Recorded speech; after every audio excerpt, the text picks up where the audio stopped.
prozesuekin oso gustora ditu gera, egia esan lana, elkarlana eta nik uste dut guzti hau denen elkarlana dela, emaitza behintzat.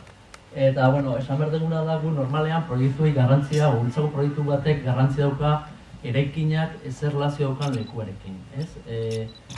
Normalean hortik hasten gera, nola eraldatzen duen lekua, ze espazio sortzen dituen, espazio horiek ere zer nolako erlazioa lortzen dituen jendearekin, barne espazioa, kanpo espazioarekin nola lotzen diren, eta hori da pixka bat normalean saiatzen garena proiektu guztietan horri indarra ematen, ez? Horrein duela gutxi hemen egin genuen egurtzegiko zentrua, eta gure erronketako bat zen auzoarekin zer erlazioa, nola lortzen genuen erlazio hori. Berez, eraikina programa oso zaila zen, oso konplexua, baina erronka handiena etzen hori, baizik eta nola lortzen dugun erlazio horiek eta bintzat batez ere jende arteko erlazio hori hobetzea, ez? Orduan, hortik abiatuta guretzako helburu nagusiena izan du da kanpo espazio aberatsak lortzea eta barne espazio horiek kanpo edo naturarekin erlazio zuzen bat izatea.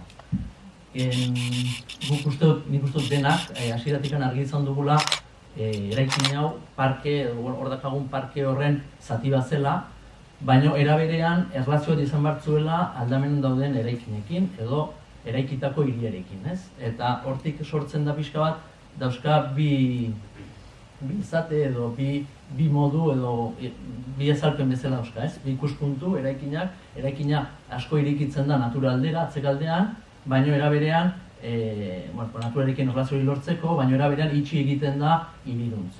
Hemen izan ditugu bilerakin, gazteekin batez ere, nahiko kaineroa direla, kaineroak zentzunean, oso kritikoak eta atatzen zen zalantza bat zen, hemengo fatxada hau, volumen itxi hau, hemengo volumen itxi hau, ez oso gogorra izatea, ez? Askotan gertatzen egiten ditugu zelosiak edo, oso puroak diren edo gaur egun oso modan dauden pureza arkitektonika, ditzen dioten oso volumen garbi horiek ez gogorra izatea, eta horregatik planteatu dugu eraikin bat mugimenduarekin, batez ere hiri aldera mugimenduarekin eta azalari hori puskatuta egotea.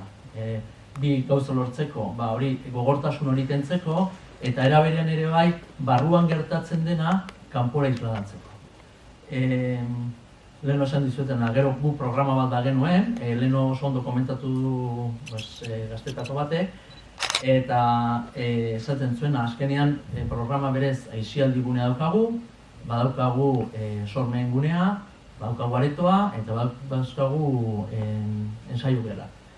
Baina aretaz gain oso garrantzitsua irutu zaigu, hemen egin ditugun bilera guztietan, ze hauz da gauza gure gauza bakarrekan, ustot taldenana dela, eta hor garrantzi handia eman diogu kanpo espazio horiek, eraikinak sortu behar dituela kanpo espazioa. Izan behar duela, barrukoaz gain, kanpo espazio sortu behar dituela. Eta hor, ateatzen ziren, plaza estabil bat egotea, parkerako sarrera bat, gaur egun parke badago hor galduta bezala, baina sarrera bat ematea ez legokela gaizki, kanpo ekitaldiak egiteko eremu bat izatea, anfiteatro txiki bat, gero barrutikan ere bai gune ezberdinak elkartzen dituen ibilbideak ere lortu izatea. Eta hori zan pixka bat gure hasien esan dituten bezala gure helburu nagusia, ez? Espazio horiek, eraikinaren bidez espazio horiek sortzea.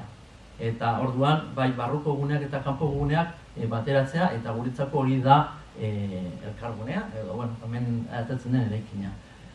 Nola lortu dugun hori, hiru ardatzetan oinarrituta. Alde batetik eraikina puskatuz hitz egiten dugunean, osatzen dugunean da aretoa banandu egin dugu. Hasiera batean hitz egiten zen dena eraikin konpaktu bat izatea eta puskatu egin dugu. Alde batetik aretoa separatu egin dugu eta horrek ahalbidetu du hemen plaza estali bat izatea, barruan beste barne patio bat egotea, patio hori aisialdi gunearekin erlazio handia izatea, goikaldean, atzekaldean ikusi zutena beste sormen plaza bat lortzea. Guretzako oso garrantzitsua izan da, eta hau denen artean hitz egin dugu, barruan pasatzen dena kanpoan ere ikustea. Askotan, ohitura daukagu barruko espazioak kristonak izatea, baina hori kanpora atera behar da.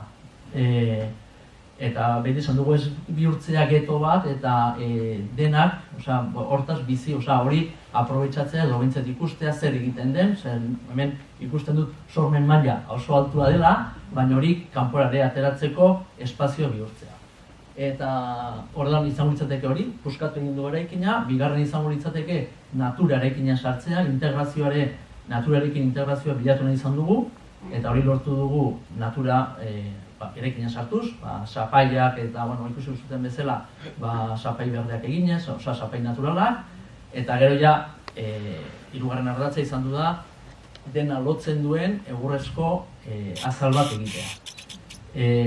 Horrek ematen dio naturaltasun hori, nik uste dut indartu egiten duela, eta nik uste dut ere eredu oso ona dauzkagula, hemen Usurbilen badire bai Potxonea eta batez ere musika eskola, oso arkitektura guretzako eredugarria dira, eta hortan ere oinarritu gera horredik kinu bat edo egiteko.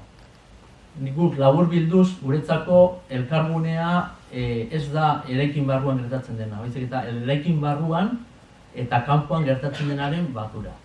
Eta, nik uste dut horrekin bukatzen dugula. Eta, eskerrak eman nahi diet, eragile guztiei, udalari, egia esan oso gustora ibili gera proiektu honen garapenari. Eta, horren bat arte.